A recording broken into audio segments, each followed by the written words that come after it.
जैसा कि आप सभी को पता ही है, युगों के चक्कर में अभी कलयुग का काल है।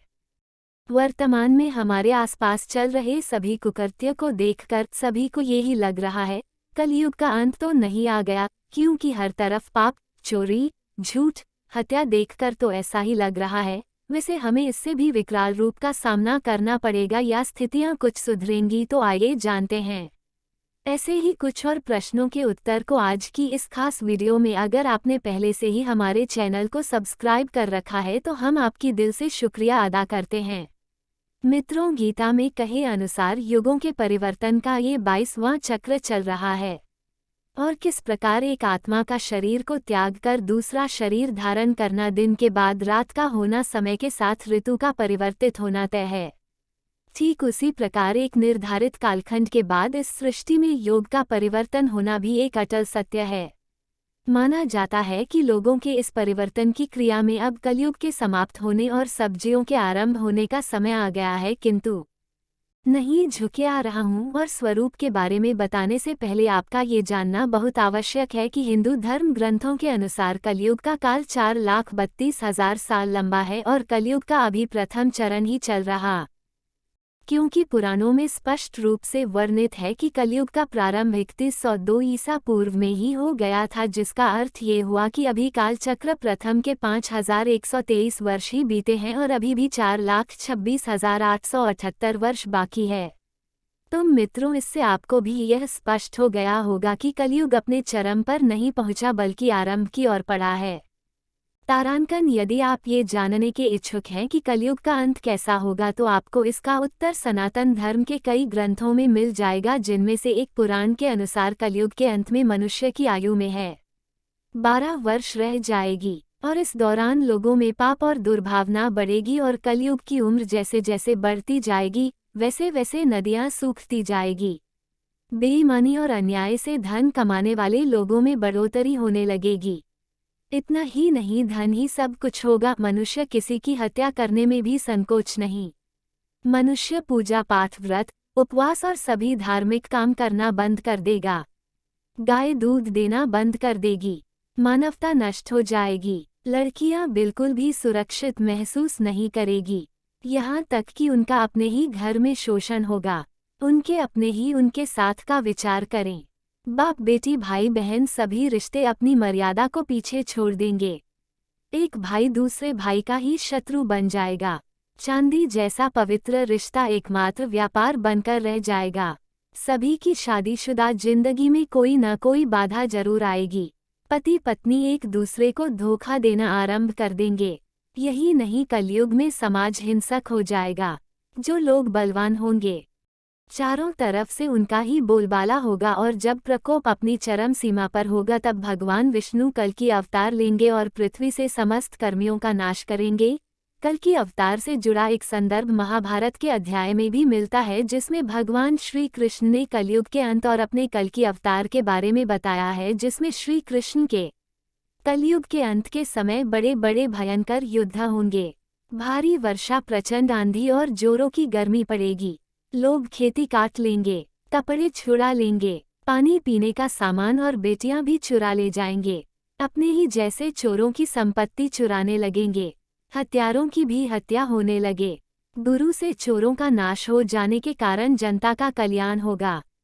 जो का अंत काल में मनुष्यों की आयु अधिक से अधिक 12 वर्ष की होगी। लुक, क्रोध, लोग तथा बुढ़ापे और शोक से ग्रस्त होंगे। उस समय रोगों के कारण इंद्रियां क्षीण हो जाएंगे और जब कलयुग में पाप अपने चरम पर पहुंच जाएगा और पृथ्वी लोक से धर्म पूरी तरह से समाप्त होने लगेगा, तब मैं कलजी रूप में अवतरित होकर इस धरा को पापों से मुक्त करूंगा और उसके बाद जो नया युग आएगा वह सतयुग कहलाएगा। अर्थात सृष्टि युग परिवर्तन का 22वां चक्र पूर्ण करके देश में चक्र में प्रवेश कर मित्रों, वहीं दूसरी तरफ शिवपुराण कलयुग के आरंभ के कुछ संकेतों को बताता है, जिससे आप यह अनुमान लगा सकते हैं कि अब कलयुग का आरंभ हो चुका है। जो ये कहता है कि घोर कलयुग आने पर मनुष्य पुण्य कर्म करना छोड़ दुराचार में फंस जाएगा, सत्य से मुंह से लेगा, दूसरों की निंदा में तत्पर हो जाएगा, दूसरे के धन को हड़प लेने की इच्छा मनुष्य के मन में घर कर जाएगी। पराई स्त्रियों पर मनुष्यों का मन आसक्त होने लगेगा, बल्कि वह दूसरे प्राणियों की हिंसा में लग जाएगा और सभी अपने शरीर को ही आत्मा समझने लगेंगे और उसकी रक्षा के लिए अलग अलग तरकीबें अपनाएंगे।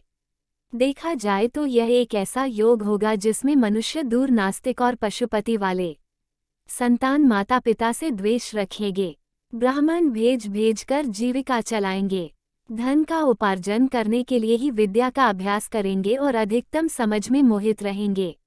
अपनी जाति के कर्म को छोड़ दूसरों को ठग लेंगे और तीनों काल की संधि उपासना से दूर रहेंगे। क्षत्रिय के संदर्भ में कहा गया है कि बस वर्धन का त्याग कर देंगे और उनमें शौर्य का अभाव होने लगेगा। खुद से चोरी चकारी कर अपना पालन पोषण आरंभ कर देंगे। वह अपना कर्म धर्म छोड़कर उज्ज्वल वेशभूषा से विभूषित होकर व्यर्थ ही घूमेंगे और कुलीन उच्च जाति का जानकर चार ऊपर को ब्राह्मण वैश्य शूद्र दलित के साथ वैवाहिक संबंध स्थापित कर सभी वर्गों को अपने संपर्क से भ्रष्ट करेंगे। इतना ही नहीं, कलयुग की स्त्रियां ब्राह्मण सदाचार से भ्रष्ट और पति का अपमान करने वाली होगी। वस्तु से घृणा करेगी, किसी का भी भाई नहीं करेगी, मदन भोजन करेगी और अपनी पति की सेवा से सदा ही विमुख रहेगी। मित्रों, ध्यान दे दो, शिव पुराण में वर्णित यह सारी बातें आज की स्थिति को देखकर सच लगती है, जबकि कलयुग नहीं तो अभी मात्र 5000 साल ही पूरे किए हैं और इसे समाप्त होने में अभी भी लाखों वर्ष बाकी है। तो जरा सोचिए, कलयुग जब अपने चरम पर होगा तो उस समय क्या होगा, कैसा होगा। सचिव मित्रों, अब आते हैं आज की वीडियो के मुख्य विषय पदार्थ सब्जियों के वास्तविक स्वरूप की। तो मित्रों, आपको बता दें, पुराणों में वर्णित है जिस सब्जियों की अवधि 17,28,000 वर्ष होगी और इस युग में मनुष्य की आयु 4000 से 10,000 वर्ष हो जाएगी। पृथ्वी लोक पर एक बार फिर धर्म का बोलबाला होगा। मनुष्य भौतिक सुख की जगह मानसिक सुखों पर बस देगा। मनुष्यों में एक दूसरे के लिए नफरत की कोई जगह नहीं होगी। चारों ओर प्यार ही प्यार होगा। मानवता की पुनर्स्थापना होगी। मनुष्यों को परम ज्ञान की प्राप्ति होगी। लोग पूजन कर्मकांड में विश्वास करेंगे। साथ ही सतयुग में मनुष्य अपने तपोबल से भगवान से बात कर सकेगा। इस युग में लोगों को अपने शरीर पर पूर्ण नियंत्रण होगा और आत्मा का परमात्मा से मिलन से सभी सुखी होगा। अर्थात सत्य को इस सृष्टि का स्वर्ण युग कहा जाएगा। लेकिन मित्रों, सतयुग आने में अभी काफी लंबा समय है, किंतु हम अपने कर्मों से कलयुग के स्वरूप को भी संयोग बना सकते हैं, जो कि धर्म ग्रंथ होगी। कहते हैं कि कल इतनी भी जो लोग धर्म और कर्म पर विश्वास करेंगे, उन्हें सतयुग की तरह की प्राप्ति होगी।